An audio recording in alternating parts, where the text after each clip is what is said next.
हे प्रतीक, मजा आ गया यार। उम्मीद नहीं थी कि पार्टी इतनी शानदार होगी। रितेश ने तेज आवाज में प्रतीक से कहा। वो हाथ में बियर की बोतल लिए मस्त म्यूजिक पर झूम रहा था। प्रतीक ने बाहर की ओर देखते हुए मुस्कुरा के बस अपना सर हिला दिया। तभी राहुल ने पीछे से आकर प्रतीक के कंधे पर हाथ रखते हुए कहा, क्या बात है ब्रो, तुम तो छा गए। हमें तो लगा था किसी कैफे में बुलाकर कॉफी पिला दोगे। प्रतीक की नजर अभी भी बाहर की ओर थी, जैसे वो बेसब्री से किसी का इंतजार कर रहा हो। उसने मुस्कुराते हुए कहा, तुम लोग एंजॉय करो, मैं अभी आता हूँ। प्रतीक ने अभी अपना एक कदम आगे बढ़ाया ही था, तभी अचानक एक वेटर आया और उसने प्रतीक से कहा, सर, आपसे पार्टी मैनेजर कुछ बात करना चाहते हैं, प्लीज। प्रतीक के कुछ कहने से पहले ही राहुल ने कहा, अरे भाई, पार्टी मैनेजर को बात करना है तो वो खुद यहाँ आए। प्रतीक अचानक से घबरा गया। उसने वेटर से कहा, कोई नहीं, मैं आ रहा हूं। राहुल के साथ में प्रतीक के सभी दोस्त अपनी मस्ती में मस्त एंजॉय करने लगे। प्रतीक जैसे ही बार काउंटर के पास पहुंचा, उसने देखा वहां एक अधेड़ उम्र का आदमी अपने दोनों हाथ बांधे तीखी नजरों से उसी को देख रहा था। प्रतीक ने नजर चुराते हुए कहा, सतीश जी, मैं जानता हूं आप क्या कहना चाहते हैं, पर प्लीज आज के लिए। सतीश जी ने गुस्से में प्रतीक को देखा। तुमने कहा था कि तुम्हारी 15 दिन की सैलरी से इस पार्टी को ऑर्गेनाइज करना है, और ये लोग जिस तरह से पार्टी एंजॉय कर रहे हैं, तुम्हारा बिल तुम्हारी 2 महीने की सैलरी के ऊपर चला जाएगा। वो तो तुम 2 साल से यहाँ काम कर रहे हो, वरना अभी तक मैं हाथ पकड़कर बाहर निकाल देता। प्रतीक ने नजर झुका ली। आप फिक्र मत कीजिए, मैं ओवरटाइम करके पूरा बिल चुका दूंगा। सतीश जी ने एक बार फिर कड़क आवाज में कहा, मुझे समझ में नहीं आता तुम जैसा सुलझा समझदार इंसान इतनी बड़ी गलती कैसे कर सकता है। इन रईस लड़कों से दोस्ती करने का क्या मतलब है? शायद तुम्हारी माँ ने तुम्हें बताया नहीं। जितनी चादर हो उतने पांव फैलाने चाहिए।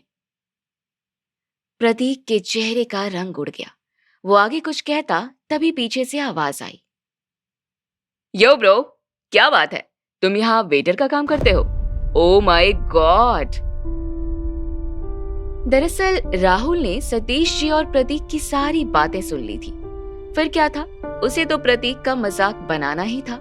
बढ़ चढ़कर जोर जोर से हंसते हुए राहुल दौड़ते हुए बाकी सारे दोस्तों के पास गया और उसने जो देखा था सब उगल दिया। सभी दोस्त आपस में एक दूसरे को ताली मारते हुए हंसने लगे। फिर प्रतीक को देखकर तरह तरह की बातें बनाते हुए उसे नीचा दिखाने की अपनी पूरी कोशिश में लग गए। प्रतीक गुस्से में मन ही मन बड़बड़ाया। जिस बात का डर था वही हुआ। जिसके लिए इतना सब कुछ किया उसका कोई पता नहीं, और ऊपर से इन लोगों के सामने पोल खुल गई। अब पूरे कॉलेज में ये तमाशा कर देंगे। ये देखकर प्रतीक ने अपने हाथों की मुट्ठी कस ली और गुस्से से उन सब को देखते हुए तेज कदमों से बाहर की ओर चला गया। रात के लगभग 8 बज रहे थे। बार के बाहर खड़े होकर प्रतीक अपने आप को ही कोस रहा था। तभी अचानक एक ब्लैक रोल्स रॉयस कार बहुत तेजी से प्रतीक के सामने आकर रुकी। प्रतीक हैरानी से कार को देख ही रहा था, तभी कार से ड्राइवर बाहर निकला और वो प्रतीक के सामने आकर सर झुकाकर खड़ा हो गया। उसने प्रतीक से कहा, बाबा साहब आपसे बात करना चाहते हैं, सिर्फ 2 मिनट। कह दो अपने साहब से मेरे पास वक्त नहीं है। प्रतीक ने लगभग गुस्से में कहा। तभी अचानक ही एक और गाड़ी आकर रुकी। ब्लैक कपड़े पहने 3 नौजवान बॉडीगार्ड्स तेजी से निकलकर प्रतीक की ओर बढ़े। फिर उनमें से एक ने कहा, बाबा बड़े साहब आपसे बात करना चाहते हैं, प्लीज आप हमारे साथ कोऑपरेट कीजिए। प्रतीक ने अपनी अकड़ बराबर रखते हुए कहा, और कोऑपरेट नहीं किया तो क्या करोगे? मारोगे मुझे? जबरदस्ती करोगे मेरे साथ? तभी पीछे से एक गार्ड आगे बढ़ा और उसने प्रतीक के दोनों हाथ पकड़ते हुए कहा, माफ कीजिएगा बाबा, हम ऐसा नहीं करना चाहते थे। एक पंच राइट और दूसरा लेफ्ट, फिर एक किक स्ट्रेट। बस उतने में ही उन तीनों हट्टे कट्टे नौजवानों की दर्द भरी चीख सुनाई देने लगी। पहला, आह मेरा पैर। दूसरा, उफ मैं तो मर गया। और तीसरे की तो आवाज ही नहीं निकल रही थी। फिर अपने हाथ झटकते हुए खुद से कार में बैठते ही प्रतीक ने चीखते हुए कहा, ये क्या बदतमीजी है? एक भारी कठोर उम्रदराज आदमी की आवाज आई, माफ कीजिएगा, हमारे पास और कोई ऑप्शन नहीं था। आखिर आप चाहते क्या हैं? ये आवाज हरिवंश जी की थी, जिन्होंने ब्लैक रॉयल सूट पहना हुआ था। उनके चेहरे पर उदासी थी। वो प्रतीक को ऐसे देख रहे थे जैसे उससे कुछ मांगना चाहते हो, उसके आगे अपने दोनों हाथ फैलाना चाहते हो। ओबरॉय परिवार आपका बेसब्री से इंतजार कर रहा है। कब तक आप इस तरह एक मामूली से बार में वेटर की नौकरी करेंगे, जबकि आपका खुद का इतना बड़ा एम्पायर है जहां लाखों की तादाद में लोग काम करते हैं। प्रतीक के चेहरे पर एक बेरुखी थी। देखिए हरिवंश जी, इस तरह की बातें आप ना ही करें तो बेहतर होगा। और मैं कम से कम भीख तो नहीं मांग रहा, अपनी काबिलियत के हिसाब से नौकरी ढूंढ रहा हूँ। फिलहाल मेरे हाथ में जो है वो काम कर रहा हूँ। रही बात ओबरॉय परिवार में लौट जाने की, तो वो नामुमकिन है। हरिवंश जी ने रिक्वेस्ट की, लेकिन बाबा, आपके पिता पिछले साल भर से बेहद बीमार हैं, उन्हें आपकी जरूरत है। हरिवंश जी की बात सुनकर प्रतीक कुछ देर के लिए खामोश हो गया। फिर अचानक ही अपनी नजरें उठाकर तेज कड़क आवाज में उसने कहा, कौन पिता? मैं किसी को भी नहीं जानता। मेरे पिता उस दिन मेरे लिए मर गए थे जब उन्होंने। इतना कहते हुए प्रतीक खामोश हो गया। हरिवंश जी ने नजर झुकाते हुए कहा, वो उनकी एक बहुत बड़ी गलती थी। आप नहीं जानते उन्होंने आपको कितना ढूंढा और कितनी मिन्नतों के बाद इतने साल बाद आप लोग मिले हैं। मालकिन को देखने के लिए मालिक तरस रहे हैं। प्रतीक बाबा, अब वक्त आ गया है लौट आने का। प्लीज आप आ जाइए। कभी नहीं, बिल्कुल नहीं। ना उनका पैसा चाहिए ना औहदा, और प्यार की उम्मीद तो कब की खत्म हो गई। अगर कुछ रह गया है तो वो है नफरत। प्रतीक ने हरिवंश की आंखों में आंखें डालकर कहा और तेजी से कार से उतर गया। हरिवंश जी चाहकर भी कुछ नहीं कह पाए और वहीं प्रतीक तेज कदमों से आगे बढ़ गया। करीबन 1:30 बजे प्रतीक बार काउंटर पर कपड़ा मारते हुए अपने आप से ही बातें कर रहा था। इतना कुछ किया आज, पूरे महीने भर की सैलरी दांव पर लगा दी, लेकिन क्या, ख्वाब तो देखते ही टूट गया। और अब तो उसे पता भी चल जाएगा, इन्फिनिटी बार और कैफे में मैं वेटर की नौकरी करता हूँ। सब कुछ शुरू होने से पहले ही खत्म।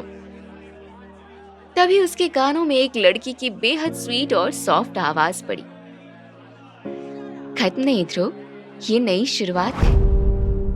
ये आवाज सुनते ही प्रतीक एकदम पीछे मुड़ा। उसके हाथ में सफाई का कपड़ा था और सामने वो लड़की जिसके इंतजार में आज का उसका दिन कट गया था। प्रतीक ने हड़बड़ाते हुए कहा, पार्थी, तुम यहाँ? पार्थी, जिसकी खूबसूरती शब्दों में कोई क्या बता पाता। दूधिया रंग, समंदर सी गहरी हल्की नीली आंखें, परफेक्ट फिगर, लंबे काले बाल। वो मुस्कुराते हुए बोली, हाँ मैं यहाँ, तुम्ही ने तो बुलाया था। तुम लेट हो, पार्टी कब की खत्म हो चुकी है। फिलहाल मेरा काम यहाँ सफाई का है। प्रतीक ने नजर झुकाकर उदास होते हुए कहा। प्रतीक ने जब ये कहा तो उसकी हाथों की मुट्ठी कस गई थी। उसे ऐसा लग रहा था जैसे रेत के समान उसके हाथ से सब कुछ छूटता जा रहा है। तभी पार्थी के पीछे से राहुल ने आते हुए कहा, देखा पार्थी, मैंने कहा था ना, ये दोस्ती के लायक भी नहीं है। एक मामूली से बार में वेटर की नौकरी करता है ये। पार्थी एकटक प्रतीक को देख रही थी। वहीं प्रतीक ने भी पार्थी को देखते हुए कहा, हाँ, ये मेरी सच्चाई है और मुझे अपने काम से कोई परेशानी नहीं है। प्रतीक आगे कुछ कहता तभी उसका फोन रिंग करने लगा। अननोन नंबर देखते हुए प्रतीक ने फोन को रिसीव करके जैसे ही हेलो कहा, उसके पैरों तले जमीन खिसक गई। अगले ही पल फोन कट करके प्रतीक तेजी से दौड़ते हुए बाहर निकल गया और फिर देहरादून की सड़कों पर पागलों की तरह दौड़ने लगा। उसकी आंखों से लगातार आंसू बह रहे थे, तेज सांसें चल रही थी। हफ्ते वे लाइफ केयर हॉस्पिटल के रिसेप्शन पर जाकर तेज आवाज में प्रतीक ने कहा, सरला जोशी, उन्हें अभी अभी यहाँ लाया गया है। रिसेप्शनिस्ट ने तुरंत ही प्रतीक को हॉस्पिटल की फर्स्ट फ्लोर पर जाने के लिए कहा। जब प्रतीक फर्स्ट फ्लोर आईसीयू के बाहर पहुंचता है तो वहां कुछ डॉक्टर आपस में डिस्कशन कर रहे थे। प्रतीक पसीने से लथपथ था। उसने घबराते हुए कहा, डॉक्टर डॉक्टर क्या हुआ है मेरी माँ को? वो ठीक तो है ना? डॉक्टर ने प्रतीक के कंधे पर हाथ रखते हुए कहा, देखिए, आपकी माँ को ब्रेन हैमरेज हुआ है। जल्द से जल्द हमें उनकी सर्जरी करनी होगी। प्रतीक के तो कदमों तले जमीन खिसक गई। वो कुछ समझ पाता उससे पहले ही डॉक्टर कहते हैं, सर्जरी के लिए 2.5 लाख रुपए आपको पहले जमा करने हैं। उम्मीद करता हूं आप जल्द से जल्द कर देंगे ताकि सर्जरी समय से शुरू हो पाए। डॉक्टर के शब्दों ने प्रतीक को तोड़ कर रख दिया था। प्रतीक ने अपने सर पर हाथ मारते हुए कहा, 2.5 लाख कहां से लाऊंगा, वो भी एक रात में? इतना कहते हुए प्रतीक एक कुर्सी पर बैठ गया। तभी प्रतीक के कानों में हरिवंश जी के शब्द गूंजने लगे जो उन्होंने कहे थे, अब वक्त आ गया है प्रतीक बाबा, आपको लौट कर आना ही होगा। अगले ही पल दिन भर में जो कुछ भी हुआ वो सब प्रतीक की आंखों के सामने घूमने लगा।